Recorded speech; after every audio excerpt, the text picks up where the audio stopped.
सास बहू का अनमोल बंधन। एक छोटे से शहर में इलाहाबाद में रहती थी सरला देवी। उम्र 40 के पार हो चुकी थी, लेकिन उनकी आंखों में अब भी वो चमक थी जो जवानियों की याद दिलाती।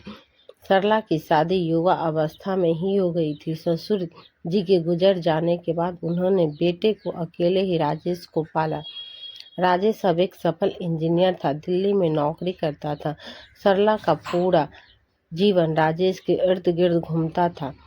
वह हर काम खुद करती, सुबह जल्दी उठकर पूजा, फिर नाश्ता बनाना, घर साफ करना। लेकिन अंदर ही अंदर उन्हें डर था कि कहीं राजेश की शादी हो गई तो वो नई बहू उनके राजेश को उनसे छीन ना ले। फिर वो दिन आया। राजेश ने बताया, माँ मैंने शादी कर ली है। लड़की का नाम है नेहा, वो मुंबई से है, एक स्कूल टीचर है। सरला का दिल बैठ गया। मुंबई इतनी दूर से टीचर। सरला को लगा जैसे कोई आग उसके सीने में लग गई। नेहा के आगमन पर सरला ने मुस्कुराते हुए स्वागत किया, लेकिन मन ही मन फैसला कर लिया, ये बहू कभी उनके घर की मालकिन नहीं बनेगी। नेहा खूबसूरत, पढ़ी लिखी और सीधी सादी लड़की थी।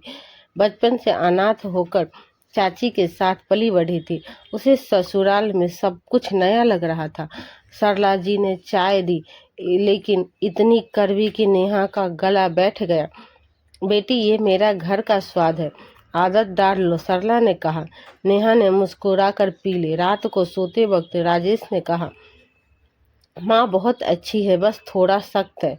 नेहा ने सिर हिला दिया, लेकिन रात भर नींद न आई। दिन बीतने लगा।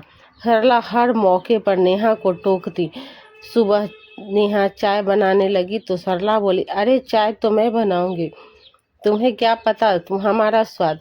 नेहा चुपचाप हट गई। रसोई में नेहा सब्जी काट रही थी तो सरला ने कहा, ऐसे नहीं काटते, देखो मेरी तरफ। नेहा ने सीख लिया।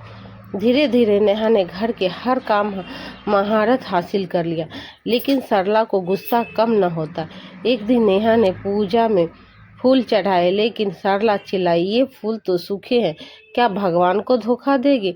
नेहा की आंखें नम हो गई, लेकिन वो रोई नहीं। राजेश व्यस्त रहता, इसीलिए नेहा अकेले ही सब सहती रहती।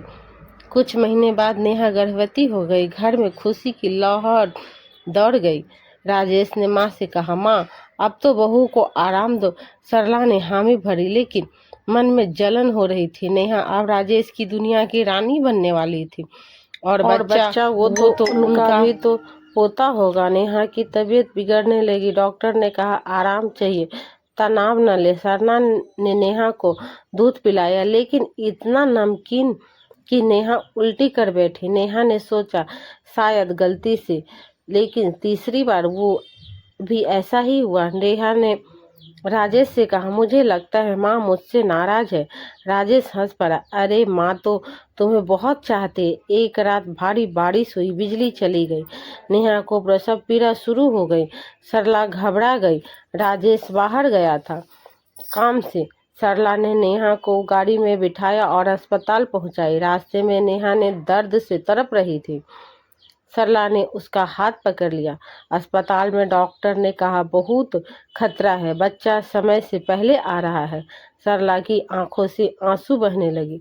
नेहा ने कमजोर आवाज में कहा, माँ जी अगर कुछ हो गया तो राजेश को कहना, मैंने उन्हें बहुत प्यार किया। सरला का दिल पिघल गया। उन्होंने नेहा का सिर हिलाया, बेटा तुम्हें कुछ नहीं होगा, मैं हूं ना। ऑपरेशन सफल रहा। एक प्यारी सी बेटी ने जन्म लिया। नेहा कमजोर थी लेकिन खुश। सरला ने बच्ची को गोद में लिया और रो पड़ी, ये लाडली है नेहा, तुमने मुझे बच्ची बहू दे दी। बहू, नेहा मुस्कुराई। अस्पताल से लौटते ही सरला ने नेहा के पैर दबाए, बेटी मैंने तुम्हें बहुत सताया, डर था कि तुम राजेश को मुझसे छीन लोगे, लेकिन आज पता चला तुम तो मेरा राजेश 2 गुना बढ़ा रही हो। धीरे धीरे रिश्ता मजबूत होने लगा। सरला ने नेहा को घर की मालकिन बना दी। नेहा टीचिंग छोड़कर घर संभालने लगी, बच्ची की परवरिश करने लगी। दोनों मिलकर बच्चे की परवरिश करने लगे। सरला नेहा को अपनी जवानिया की कहानी सुनाती, नेहा सरला को नई रेसिपी सिखाती। राजेश खुश था, लेकिन देखकर एक दिन सरला ने कहा, नेहा तुम मेरी बेटी हो, बहू नहीं। नेहा ने गले लगा लिया। समय बीता, बच्चा बड़ा हुआ, नाम रखा अनन्या। सरला और नेहा एक दूसरे की सच्ची सहेली बन गए।